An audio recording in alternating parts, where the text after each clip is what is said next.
Сайн байцгаана уу эрхэм үзэгчдээ. Монголын үндэсний олон нийтийн радио телевизийн MNB World төсөл болон Монгол дахь нэгдсэн үндэсний байгууллагатай хамтран хэрэгжүүлж буй тогтвортой хөгжлийн талаар ярилцах нэвтрүүлэгт тавтай морил. Өнөөдөр бид хөгжлийн талаар ярилцсан. Тэр тусмаа дэлхийн хөгжлийн талаар ярилцсан. Дэлхийн улс үндэстэн ард түмэн бүгдээрээ хамтдаа ямар хөгжил рүү зорж тэмүүлж байгаа талаар ярилцах болно. In September 2015, all the world's governments at the United Nations adopted the 2030 Agenda for Sustainable Development and its 17 Sustainable Development Goals. The total number of targets is 169. The SDGs cover a broad range of social and economic development issues, universal, inclusive and indivisible. The agenda calls for action by all countries to improve the lives of people everywhere around the globe. These sustainable development goals include 1. No poverty. 2. Zero hunger. 3. Good health and well-being. 4. Quality education. 5. Gender equality. 6. Clean water and sanitation. 7. Affordable and clean energy. 8. Decent work and economic growth. 9. Industry, innovation and infrastructure. 10. Reduced inequality. 11. Sustainable cities and communities. 12. Responsible consumption and production. 13. Climate action. 14. Life below water. 15. Life on land. 16. Peace, justice and strong institutions. 17. Partnerships for the goals. Тэгвэл энэхүү зорилгуудад Монгол улс нэгдснээр монголчууд бид Монголын ард түмэн ямар үүрэг хариуцлага хүлээж байгаа вэ? Сүүлийн 2 жилд ямар ажлууд хийгдсэн болоод ирээдүйд ямар ажлууд хийгдэх талаар ярилцахаар манай студид Нэгдсэн үндэсний байгууллагын Монгол дахь суурин зохицуулагч, Нэгдсэн үндэсний байгууллагын хөгжлийн хөтөлбөрийн суурин төлөөлөгч, хадагтай Бяте Транкман, улсын их хурлын гишүүн, тогтвортой хөгжлийн дэд хорооны дарга, хадагтай Ундра, үндэсний хөгжлийн газрын хөгжлийн бодлого төлөвлөлтийн хэлтсийн дарга, хадагтай Должин сүрэн, Хас банкны Эко банкны хэлтсийн захирал, хадагтай Туул нар хүрэлцэн ирээд байна. Тогтвортой хөгжлийн зорилгод нэгдсэн анхны улсуудын нэг бол Монгол улс. Сүүлийн 2 жилд Монгол улсын хувьд одоо төлөвлөгөөн дээр ямар зөвлөх тийм ажлууд байна. First of all, let me thank you for organizing this very important consultation. I'm delighted to be here and to be part of this conversation. And maybe before we go into next steps, it's good to recognize and acknowledge Mongolia for indeed taking initial steps on the road towards the Sustainable Development Goals and making the vision that the Sustainable Development Goals portray, which is the vision of a world without poverty, a world where everyone can benefit from development and where we protect the environment for future generations to come. So to make that vision reality in Mongolia. As you said, Mongolia is indeed an early adopter. It translated the global goals, the 17 global SDGs, into its own policy document, the Sustainable Development Vision 2030, as early as February 2016. So merely 6 months after the adoption of the global goals in September 2015 at the UN. And it has also established a dedicated institution, the National Development Agency, to support the long-term planning and design of coherent policies for the SDGs.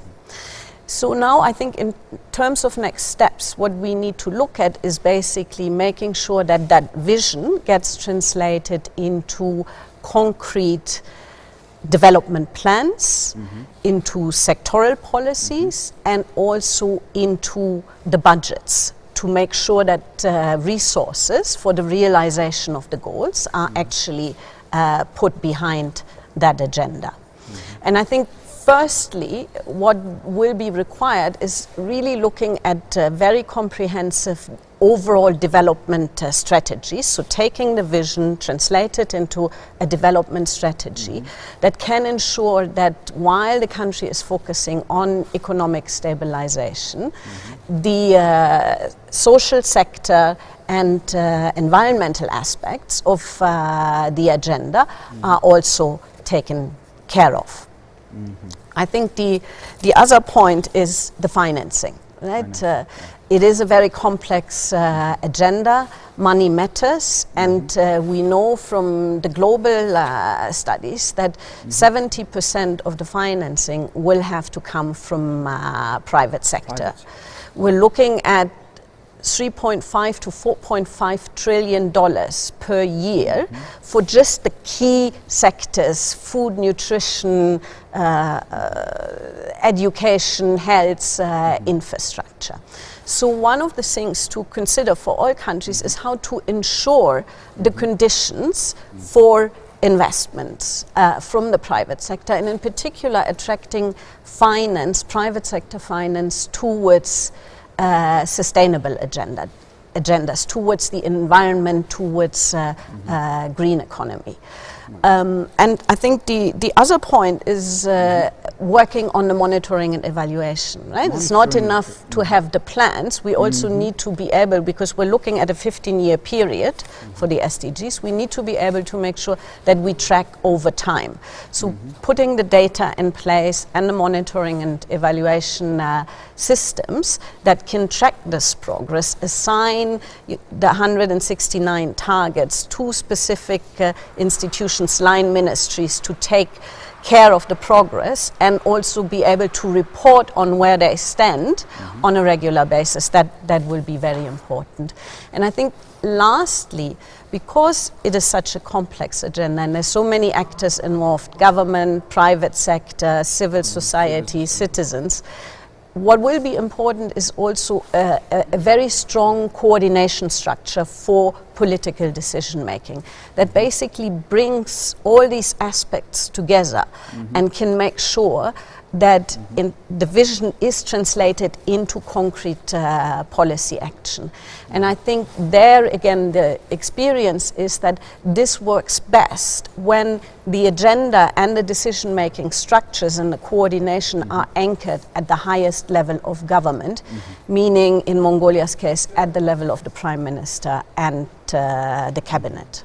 To take these steps, what are the main challenges from your experience working in Mongolia?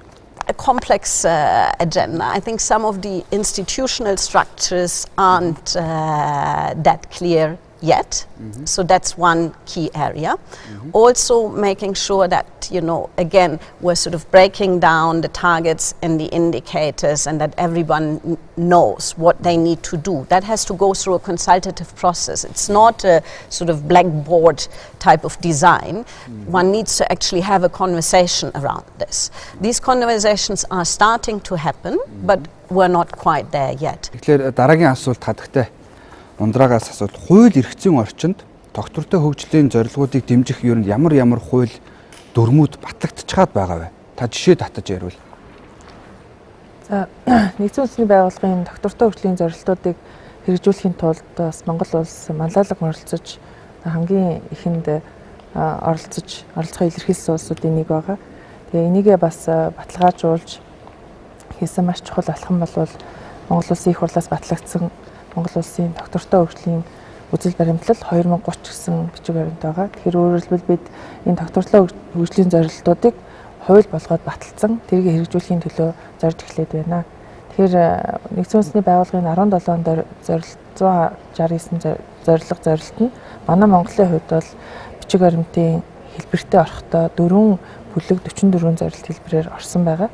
Тэгэхээр харахад тооны хувьд ондоо юм шиг боловч агуулгын хувьд үндсэн үзэл санааны хувьд бол нэлээд сайн туссан гэж ойлгож байна. Зарим заалтууд Монгол улсын хувьд бол бас хамаатай биш. Жишээлбэл далаа тэнгистэй холбоотой заалт нь шууд хамаарахгүй боловч одоо усны доорх амьдрал гэхээр манайх загас, нуур, гол мөрөн гэд мэдээж бас энд тодорхой хамаарах заалтууд бий.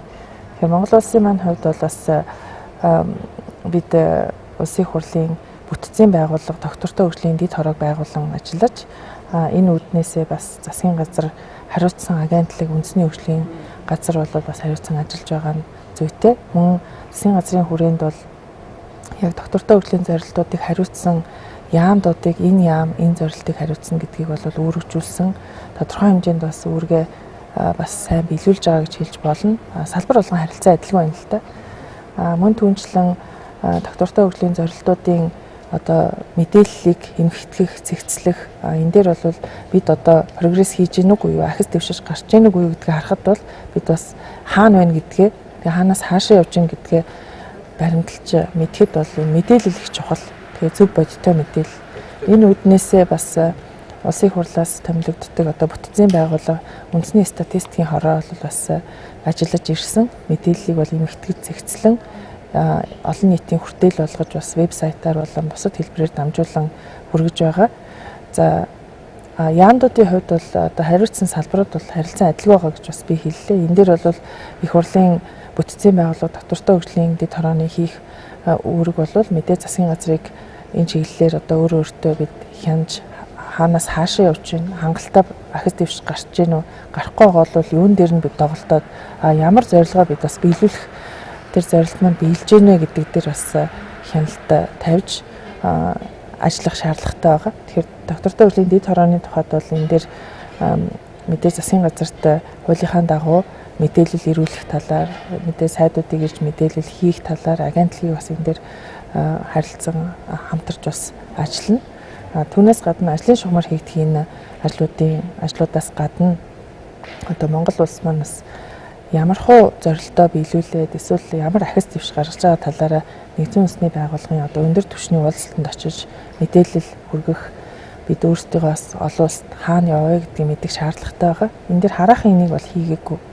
2016 онд хийсэн орнууд би 2017 онд одоо миний санаж байгаагаар бол 68 орн мэдээлэл хүргэсэн байгаа.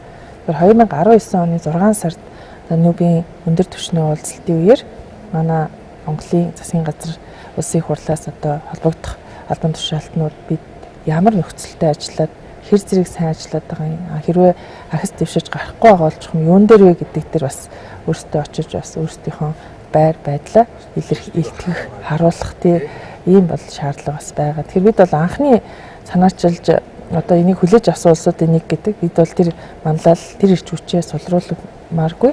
Тийм учраас бас өөрсдийнхөө зүгээс одоо гаргаж байгаа амжилт ололтой олон нийтэд хүргэх дэлхийн тавцанд гаргаж тавих бол шаардлага байна. Хатагтай должин сүрэнгээс асуу 2030 оныг хүртэлх Монгол улсын тогтвортой хөгжлийн бодлого хэрхэн төлөвлөгөө болон хэрэгжиж байгаа вэ? Яг хэрэгжилтийн явц нь ямар ажлаар дүгнэгдэж гарч байна вэ? Сүүлийн 2 жил жишээлбэл. За дэлхийн доктортой хөгжлийн зорилт гарснаас хойш Монгол улс доктортой хөгжлийн үзэл баримтлалаа их хурлаар бол баталсан.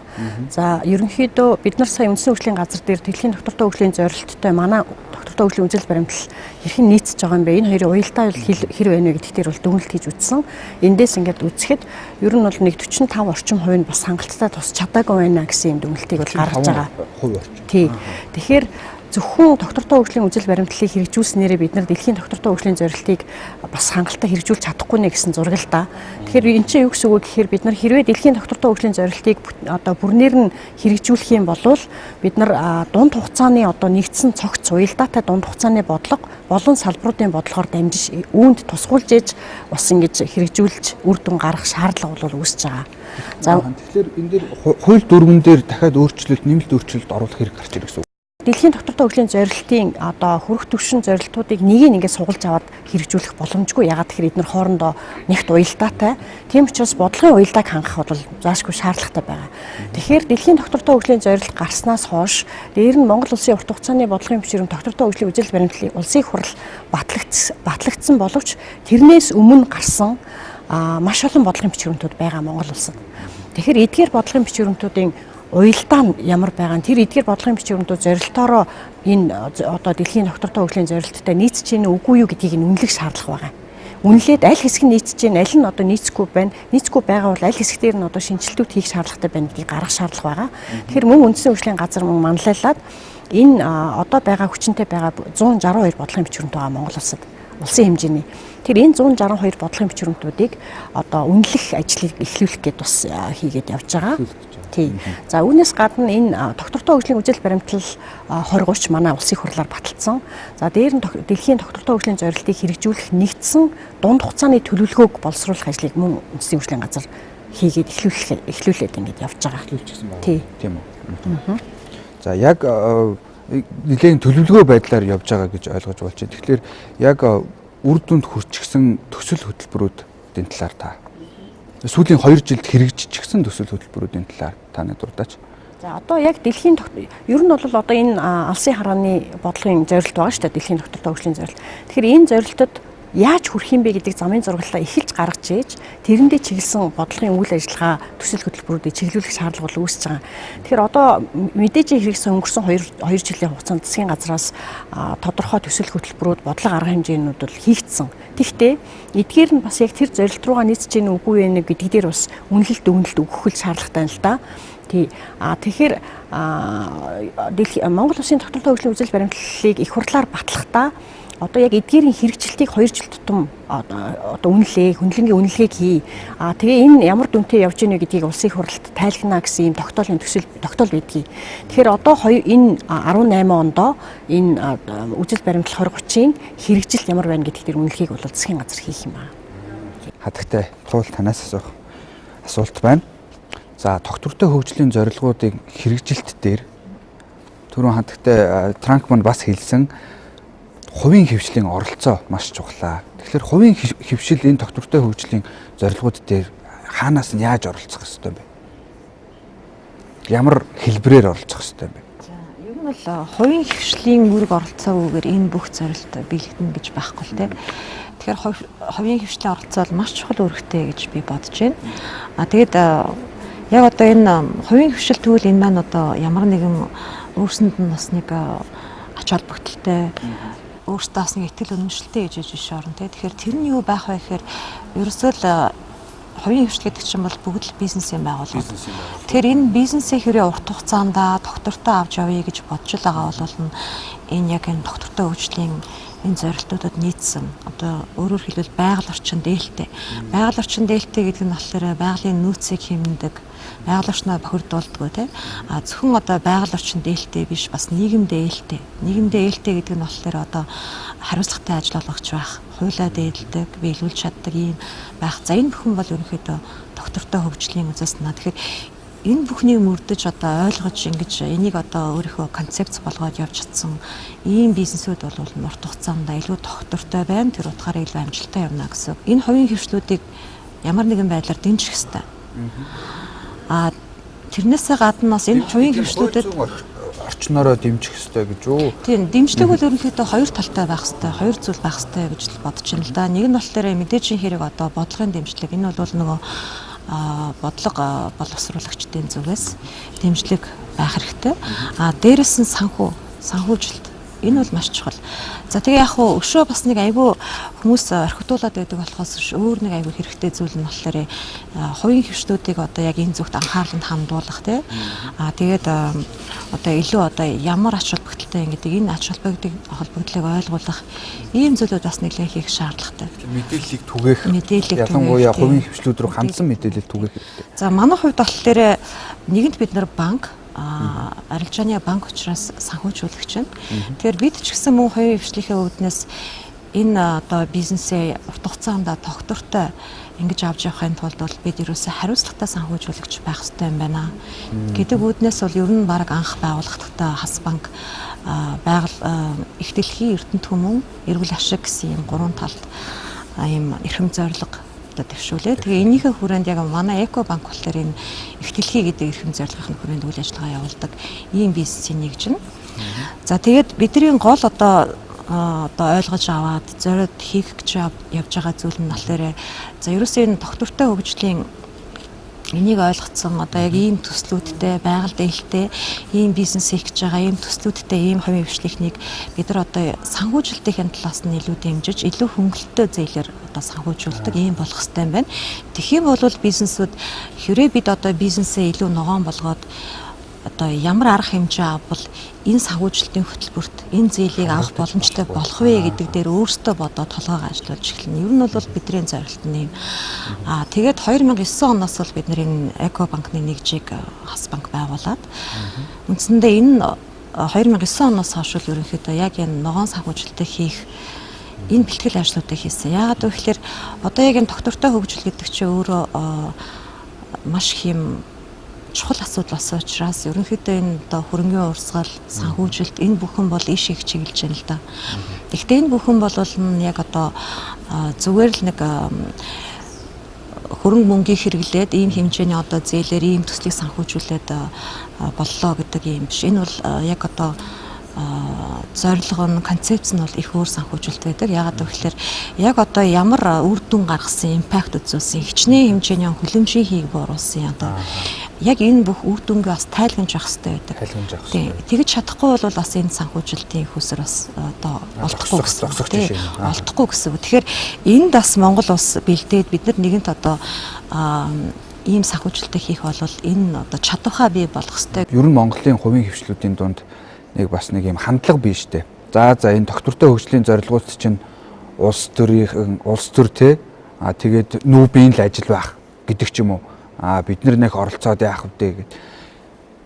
Доктортой хөгжлийн зорилгыг хувийн хвшлүүд өөрсдөө дэмжснээр тэдэнд ямар ашиг, яг тодорхой ямар ашиг одоо long term буюу удаан хугацаанд юм уу, ойрхон хугацаанд гарах ашигуд ямар ашигуд тодорхой ярих юм бол одоо жишээ нь яг одоо манай санхүүжүүлж байгаа одоо энэ хүлэмжийн хэв бууруулах гэдэг байгаа тийм. Энэ болохоор цаана дандаа одоо шатад түвшнээс бий болгож байгаа эрчим хүч хэмжээдэг. Энэ өөрөөр хэлбэл одоо эрчим хүч дулааны хэмжээнэ гэдэг маань өөртөө цаана нь одоо тэрэн төлж байгаа зардлыг бас хэмжээдэг тийм. Тэгэхээр яг хуу ингээ бусад одоо яг ямар нэг эрчим хүчний хэмнэлтгүй ийм технологи бүтээтгүнтэй харьцуулах юм бол яг одоо хөрөнгө оруулалт нь өндөр юм шиг боловч одоо урт хугацаанд яг тухайн бизнест бол илүү зардлыг нь хэмж үүдэг нь маш хэмнэлттэй байдаг. Монгол улсын хэмжээнд яг одоо энэ уур амьсгалын санхүүжүүлэгч одоо уур амьсгалын ногоон сангаа санхүүжүүлэх боломжтой ийм одоо ямар төсөл хөтөлбөрүүд байна вэ гэдгийг ийм одоо нэгтгэж аваад ийм одоо улс орны хэмжээний хөтөлбөр гарч ирэх хэвээр. Бас нэг зүйлийг харж байхад бол маш олон ижилхэн чиглэлийн төслүүдийг энэ тэнд одоо олон бизнесийн байгууллагууд, төрийн байгууллагууд аваад хийгээ явж байгаа. Тэгэхээр энэ чинь бас л нөгөө хүн хүчээ тарамдаад нөөцөө айгүйх одоо юу гэдэг юм илүү үр ашиггүй зарцуулаад байна. Тэгэхээр би яг сая ингээ хүч тарамдаад байна. Олон жижиг одоо жишээлбэл NGO-ууд ч юм уу тийм ээ хүч тарамдаад нэг одоо зорилготой олон байгууллагууд байна. Эднийг нэгтгэх тал дээр танай талаас яг ямар бодлого баримталж хийж байна вэ? За ер нь дэлхийн доктортой хөгжлийн зорилт гэдэг чинь өөрөө ер нь бол хүчлийн зорилт байгаа шүү дээ тийм ээ. Тэгэхээр энийг бол хүмүүс зөвхөн хийсрээр ойлгохдоо бас нэг дэлхийн хэмжээний Монголд хамаарахгүй юм шиг ойлгогдоод байдаг. Тэгтэл эн чинь ерөөсөө л одоо Монгол хүнийг яаж хөгжүүлэх юм бэ? Монгол хүний амьдралыг яаж сайжруулах юм те? Хүнийг яаж боловсруулах, яаж эрүүл хүн бий болгох юм гэх мэтчлэн ингээд яг тухайн хүн дээр бууж ирж байгаа зорилт байгаа. Тэгэхээр эдгээр зорилтуудыг хангахын тулд төр ямар үүрэгтэй юм бэ? Ер нь энэ хөгжлөө хангахын тулд төрийн үүрэгч нь өөрөө юу юм бэ гэдгийг асуудал байна. Энийг хийхийн тулд бид нар тэр хоорондоо ямар уялдаатай байна, яаж энэ уялдааг нь үнэлэхийн гаргаж ирэхийн гэдгийгээ томьёолоод тэгээ тэрэндээ одоо нөгөө санхүүжилтийн зарцуулалтаа хийх, дээр нь төрийн зохион байгуулалтын ажиллагаа хийх ийм ажлуудыг хийж явах хэрэгтэй. Тэгээд энийг хангахын тулд тэр хувийн хвшлийн оролцоо нь юу байх юм? Яг энэ дээр төр юуг нь хийх юм? Төрийн бус байгууллагуудаар юу хийх юм? Хувь хүмүүст бид нар юуг нь хийлгүүлэх сурталчилгаанууд хийх ёстой гэдэг. Ерөөсөө тэр арга замуудыгаа томьёолох ажил бол ерөөсөө бидний үүрэг юм аа л гэж харж байгаа. Тэгэхээр буцаад гэхдээ ундрмаа дээр асуулт ирж байна л да. Төрийн зүгээс энэ бүхнийг зохицуулах хэрэгтэй. Энэ зохицуулалт тал дээр яг яаж ажиллах хэрэгтэй юм бэ? Бидний хийхгүй байгаа юм нь юу юм? Яг хийгээд байгаа юм нь юу юм? Тийм ээ?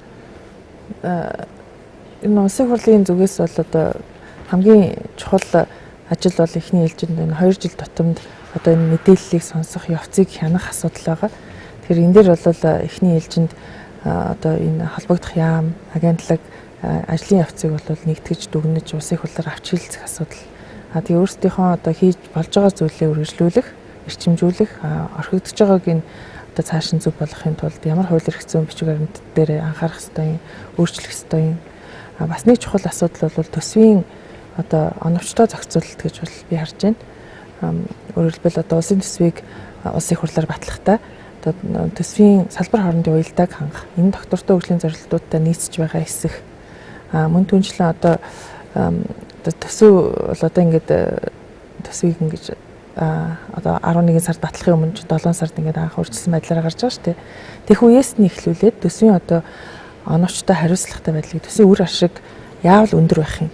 Яавал бид одоо энэ зорилгодоо хүрэхийн тулд хамгийн оновчтой байдлаар зохицуул салбар хоорондын уялдааг сайжруулах бололцоо байна. За мэдээж төрийн зүгээс одоо төсвийг зөв оновчтой хуваарлах, хяналт тавихаас гадна хувийн секторын санаачлага энэ бол маш чухал. Одоо саяхан бас хэвлэл мэдээлэлээр гарч ийн л да. Жишээлбэл үндэсний одоо худалдаа аж үйлдвэрийн танхимаас аж ахуйн нэгжүүдийг шалгаруулахдаа хамгийн одоо топ аж ахуйн нэгжийг жишээлбэл зөвхөн татвар төлсөн байдлаар нь эренбэлдэг байсан бол одоо сая туул захирал хэлж байгаа шиг тэр компани засаглалын асуудал доктортой хөгжлийн зорилтууд дотор маань жишээлбэл ажил эрхлэлт цалин тийм ээ зохистой ажлын байрны асуудал байгаа. Тэгэхээр цалингаа түнчлэн одоо байгаль орчны хариуцлагын асуудал тэр тухайн компани өөрийнх нь үйл ажиллагаа явуулдаг хэлбэр бас байгаль орчны нөлөөлөл ажлагчдын хариуцлагатай байдал гэдэг энэ тухайн компани өөрийнх нь соёлдоо уялдуулан доктортой хөгжлийн зорилтуудыг хэр зэрэг сайн хэрэгжүүлж байгаа аж ахуй нэгжвэ гэдгээр нь үнэлт өгнө гэсэн юм шинэ хандлага бий болж байгаа нь бол яг л энэ аж ахуй нэгжүүд дотор зөвхөн ашиг олоод байхаас гадна тэр ашигыг яаж олж байгаа юм бэ? Ямар хэлбэрээр болоод хаанаас хаавраад байгаа юм бэ гэдгийг бас өөрөөсөө дүгнэ гэдэг бол их зөв зөвхөстэй. За хамгийн сүүлд бас би иргэдийн хувь иргэн хүний оролцоог бас онцолж хэлмээр байна л да. Зөвхөн төрийн ажил одоо хувийн сектор компани гэж хэлэхээс гадна иргэн болгон үн дээр өөрөө бол бас хандлагаа өөрчлөх юм уу эсвэл хандлагаа сайжруулах чиглэлээр хийж болох ажил бий. Энэ дээр хүүхдүүд ч гэсэн зөндөөх зүйл хийж болж байгаа. Одоо жишээлбэл хэлж гэн л да маш жоохон хүүхдүүд хүртэл одоо шүдэ угаахтаа усаа байн гоожуулаад байхгүйгээр стакан тэгээ шүдэ угаавал бага ус зарцуулна гэдгийг цэцэрлэгийн хүүхд ойлгочод байхад насанд хүрсэн хүн тэгээд байвал жишээлбэл одоо эрэгтэйчүүд та бүхэн сахлаа авахтаа өглөө усаа ингээд илүү хэмнэлттэй хэрэглэхээс ийм л энгийн зүйлээс доктортой хөгжлийн зорилтуудын биелэлт бол эхэлнэ гэдг нь ойлгомжтой. Монгол улсын хувьд доктортой хөгжлийн зорилтуудад нэгдснээс хойш гаргасан амжилтуудын талаар та дурдаач. You need to take this all into perspective, and I would like to actually reiterate what some of the previous speakers have said, that this is an agenda for everyone, right? Mm-hmm. Government is setting the policy conditions, yes. Right? But ultimately the SDGs are actually, about behavioral changes. They are a different way of approaching the way we as a global community, we live, we behave, we consume, we invest, and we do business. Right? And there are good reasons for everyone to be involved. In terms of achievements, I think 2 years is a short time, right? But I think I would highlight two things, and then maybe also highlight a couple of challenges where progress is still needed. But what has been good to see is that the government and Mongolia has turned, I think, the page on the economy, right? With the IMF package that the government negotiated, growth has rebounded from just over 1% in 2016 to over 5%, 5.3% in 2017. Mm-hmm. We've also seen unemployment falling in 2016 from 10% to 2017 7.3%. So these are all good indications, right? I think the other success story for Mongolia in general is, and it's the first time that we actually have a goal 16 on peace, justice and strong institutions, right? That's the governance goal, right? First time that governance is actually included. From a democracy perspective, Mongolia is a success story. Right? It's a beacon of democracy in this region. Now, where there is need for more progress, I would cite two challenges, and they've already been mentioned in a way. One is this whole area of inclusion, and how do we make sure that development progress actually benefits everyone. Mm-hmm. We have seen before the turnaround of the economy in 2016, and sort of regression 2014-16, we have seen poverty rates rising quite starkly in Mongolia. It went from, in 2014, 1 in 5 people living in poverty, to 2016, 1 in 3 people. So that's 1/3 of the population. We're also seeing the regional gaps widening. Mining is driving, of course, the economy, will drive the economy for the foreseeable future. But we see a widening gap between the resource-rich IMACs, like Umnugovi, where you have a poverty rate of 15%, so way below national average, and other regions like Govi Sumba, where poverty rate is 52%. So you have quite a wide gap. So, and part of the answer will need to be diversifying out of commodities, right? Out of mining, out of commodities, because those are very susceptible to global price fluctuations in the global markets, right? And there again, Mongolia has lots of opportunities, including in the green economy sector. Renewables are a big subject for Mongolia. 260 days of sunshine, right? So solar voltaic technologies, investments that can create jobs. Same for wind. For wind power, there is a lot of potential there, indeed. And of course, that will also make sure, that benefits go back to communities, but also that the economy is put on a more sort of green, low carbon trajectory, which is very important to save the planet. And Yes. of course, the other challenge is climate change. Indeed, Mongolia, and people don't think about it that way necessarily, because we always think, small island states and rising sea levels. But Mongolia is one of the countries most affected by climate change. Over the last 70 years, temperatures have increased by 2.2 degrees centigrade. That's 3 times faster than global average, almost, and that is already over the global threshold that we're trying to avoid as a world community. So what we need in order to address these issues is also to look at how we manage natural resources differently, right? How we move from extraction and how we move from quantity to quality.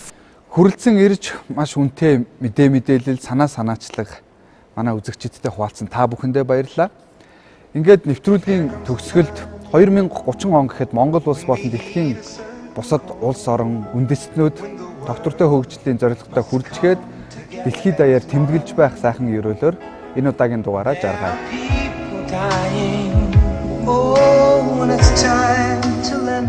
Тэгэхээр би хамгийн сүүлчийн асуултыг бүгдэнд чинь дунд нь тавья. Яг та өөрөө хувь хүний хувьд доктортой хөгжлийн зорилгод нийцсэн ямар өөрчлөлт амьдралдаа ер нь хэрэгжүүлж байгаа вэ? Би бас нэг эмэгтэй хүн учраас гэрээ ажил юм их угааж ч юм уу ус их хэрэгэлдэг. Тэрнтэйгээ холбоотой ерөнхийдөө усаар хэрэглэлээр нэлээ анхаардаг та. Хүн өөрөө хэр зэрэг одоо зарчимтай, одоо ёс зүйтэй, одоо шударга байх асуудал аюул чухал. Тийм учраас одоо юу гэдэг би өөрөө тийм одоо хүмүүжлтэй ээжиж миний үр хүүхэд намайг дуурайна. Сүүлийн үед гинт нэг анзаарсан гэхээр юм худалдаж авах юм уу дэлгүүрт ороод байхдаа жишээлбэл цаас хэрэгсэн бол энийг дагчи эргэж боловсруулсан тийм recycled paper байна уугүй юу гэдгийг харж авах хичээж байгаа. Taking always a cloth bag, to when I do my grocery shopping, so that I don't amass all these plastic bags.